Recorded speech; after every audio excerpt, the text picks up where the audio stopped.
Alright, ladies and gentlemen, I'm here on the show, and I'm here to talk about, first of a big mama 3-game series.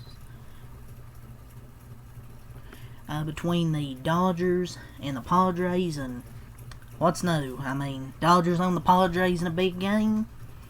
Not really surprised. They own them in a big game.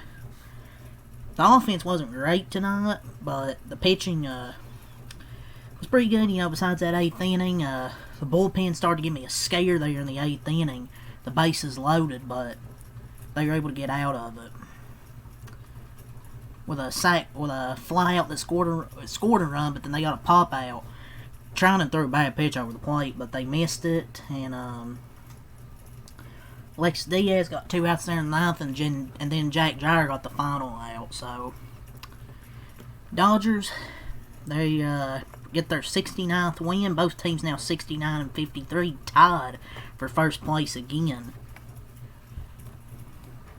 But how about Clayton Kershaw tonight, ladies and gentlemen? Only 2 hits allowed over 6 innings. The one run was pretty lucky, where the home run hit off the foul pole.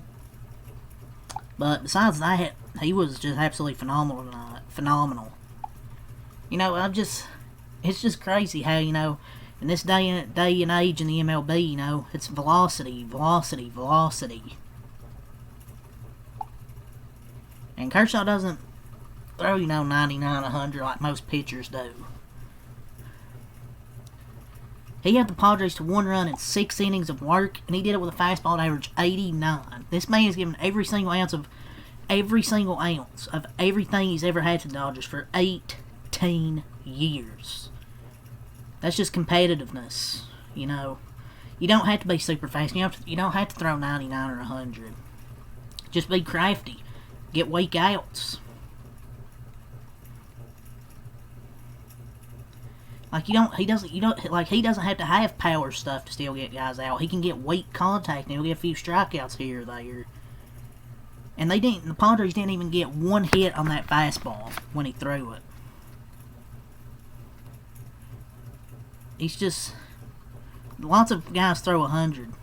Anybody I feel like can throw 100, but you see, when I feel like when most pitchers, start to get up there in age, their stuff declines and they get washed. But Clayton, he still isn't washed. I mean, year 18, he's still out here doing this, man.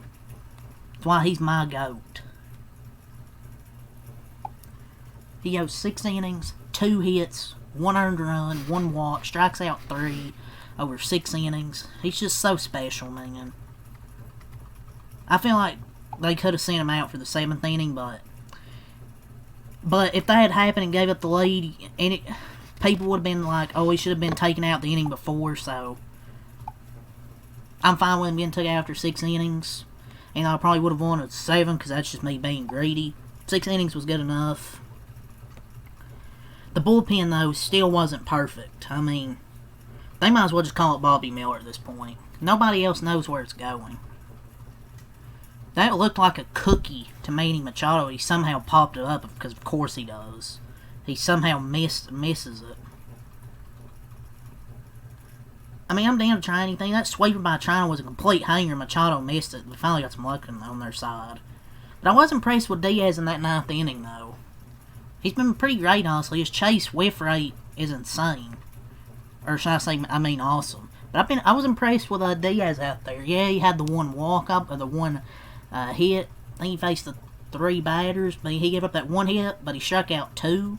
So I was pretty impressed there, with Mr. Diaz.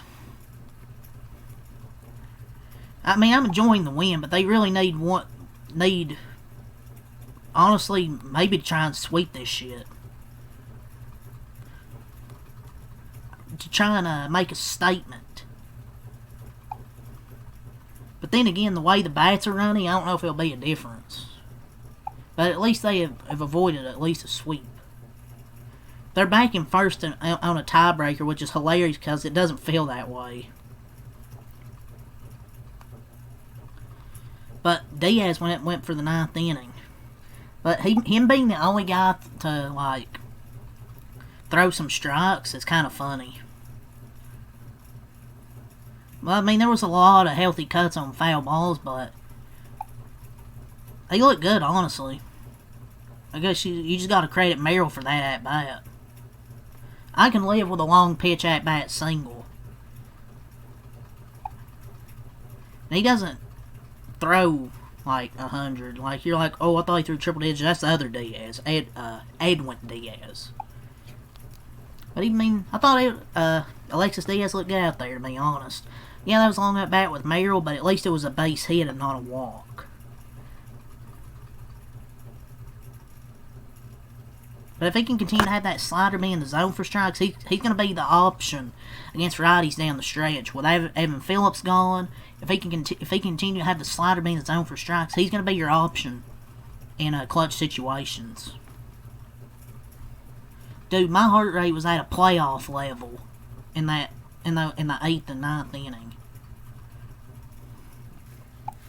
But yeah, man, able to hang on for the dub. The offense Curtis was amazing for 6 innings. The offense was not great, but they did enough. Teo with the solo homer was the difference. He hit off a Estrada. The pen was shaky at times, but they were able to finish the job. So I'm not going to complain, you know. Were they shaky? Yes, but I'm not going to sit here and complain when they won. Michael King did get scratched yesterday. I believe he has some type of knee issue. I saw that Padres fan talking for hours. Oh, the Padres lost a game. Michael King was supposed to start but didn't. Yeah, how many times have we beat you when your starting pitchers have started before? Shut the fuck up. How many times have we beat beat you when you're healthy? So it doesn't matter. Healthy, not healthy, we beat you in big games anyways. What happened, Padres? Man, this team was kind of sleepwalking coming to this series.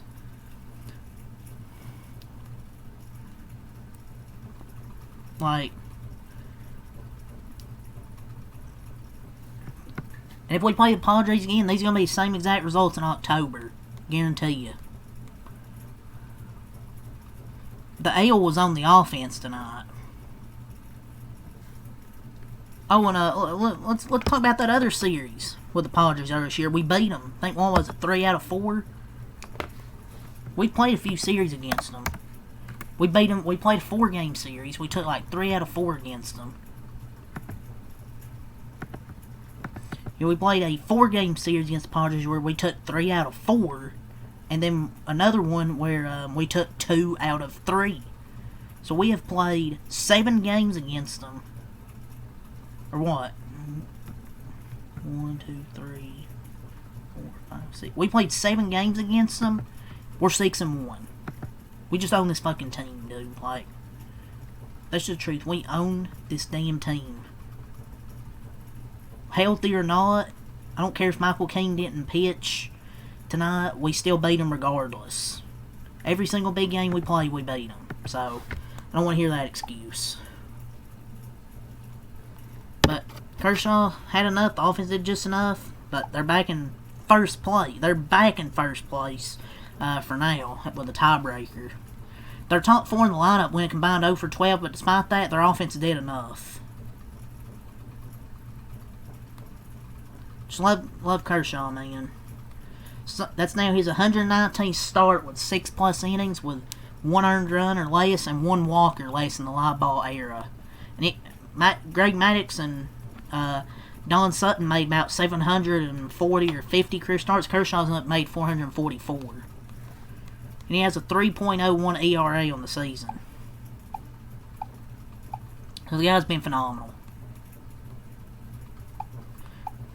It's just kind of crazy how they're back in first, which is hilarious because it doesn't even feel that way. But it's kind of hard to believe they haven't dropped a series in the West this year, and already are, well, it's now 6-2 against San Diego. Excuse me, I think they played what? Yeah, 7. What are they? They played like 7 or 8 or something, I think. Okay, they are 6-2. Yeah, never mind. They won 2. And they won 2 out of 3, and then 3 out of 4. Okay, excuse me. And they won tonight, so 6-2. They've just been owning them. I mean,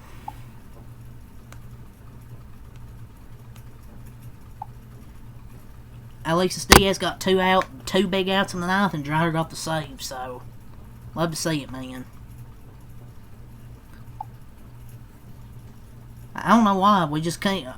Our starting pitching looks good against every other team, but we can't pitch against the freaking Angels. But yeah, Kershaw, 2 hits, 1 run, 1 walk, 3 strikeouts, and 6 innings. Go to the bullpen. Kasparius, 1 inning, no hits, no runs, no walks, no strikeouts. Alex Vesia, 0.2 innings, no hits, 1 earned run, 1 walk, no strikeouts, 2 hit by pitches and a walk, and then they took him out, I think, after the sac fly. He wasn't good again, man. I don't know if it's whether he's fatigued or whatever. Trying him 0.1 innings, no hits, no runs, no walks, no strikeouts. We got lucky, dude. He threw a freaking hanger over the plate. Machado missed it. That's a typical Machado clutch at bat against the Dodgers. He either strikes out or he pops out. Alexis Diaz, 0.2 innings, 1 hit, no runs, no walks, 2 strikeouts from Alexis Diaz. Also, he looked pretty good, I thought. That hit by Merrill, you just gotta tip your cap, tip of the cap. And then Dreyer gets the final out, 0.1 innings, no hits, no runs, no walks, no strikeouts for the offense. Ohtani 0 for 3, walking an RBI. Betts 0 for 3 in RBI. Smith 0 for 4. Freeman 0 for 2 in a walk. Hernandez 1 for 3 in RBI. Had that solo homer. Pages 0 for 2 in a walk. And Fordo 1 for 2. Alex Call 0 for 0 in a walk. Pinch hitting. Freeland 1 for 3. And Rojas 1 for 3. And that inning where they scored, I think they scored the 2 runs that they took the lead. It was really manufactured runs. Single, bunt. That was hung up there. Machado tried to dive and get it. He didn't. Then a fielder's choice and a sac fly. And then they got the homer. That was pretty much the difference, really. So the offense wasn't great, but they did enough. The Padres' offense wasn't good either. But yeah, Dodgers 4 hits, 3 runs, 2 in the third, 1 in the seventh. They improved to 69-53 for the Padres. They're pitching. Obviously Michael King not pitching tonight because of the knee issue. Wandy Peralta faced the first 4 batters. He goes 1.1 innings, no hits, no runs, no walks, 2 strikeouts. Randy Vasquez 3.2 innings, 3 hits, 2 earned runs, 1 walk, and 4 strikeouts for Vasquez. Jeremiah Estrada 1.1 innings, 1 hit, 1 earned run, 2 walks, 2 strikeouts. Yuki Masui 0.2 innings, no hits, no runs, 1 walk, 1 strikeout. And then Mason Miller, 1 inning, no hits, no runs, no walks, and he strikes out 2. For the Padres, Tatis 0 for 3 in a walk, Machado 0 for 3 in a walk. Arias was 0 for 3 in RBI, Machado 0 for 4, and Bogarts 0 for 4. So your top 4 in the lineup there are combined 0 for 14 with 1 walk. So neither team got much from the top of their order. Merrill was 2 for 4, Laureano 1 for 4 in RBI with a solo homer, Iglesias 0 for 1 in a walk and a run scored, O'Hearn 0 for 1, pinch hitting, and Cronenworth 0 for 2, and Freddie Fermin 1 for 2. So the Padres, they had also 4 hits, 2 runs, 1 in the second, 1 in the eighth, but the big difference was really that insurance run in the bottom of the 7th with Teoscar's a homer. But let's go over the scoring summary here. Top of the second, Laureano homered, but then the bottom of the third, Ohtani fielder's choice. Betts a sac fly to give Dodgers the lead. Bottom of the seventh, Teoscar extends it with a 3-1 and a 3-1 with a solo homer. And then Arias with a sac fly in the top of the 8th. But the Dodgers shut it down the 9th inning to get the win. And the Padres drop to 69-53. So Dodgers technically first place, back in it. Tomorrow, I think an hour earlier, I believe. Yeah, an hour earlier, 9:10 Eastern. It'll be Blake Snell against Dylan Cease. You know, Blake Snell pitching against one of his former teams there, San Diego. I mean, they've hit Dylan Cease. There was an outing where he had like 11 strikeouts, but I felt like that. And then there's another outing where they hit him pretty good. So who knows what they're going to do against Dylan Cease? He could either shut him down or they could line him up. I mean, who knows? But yeah, game 2 tomorrow. See if the Dodgers can get their 70th win of the season. So yeah, that's all I'll say. Leave a like, subscribe for more. Peace.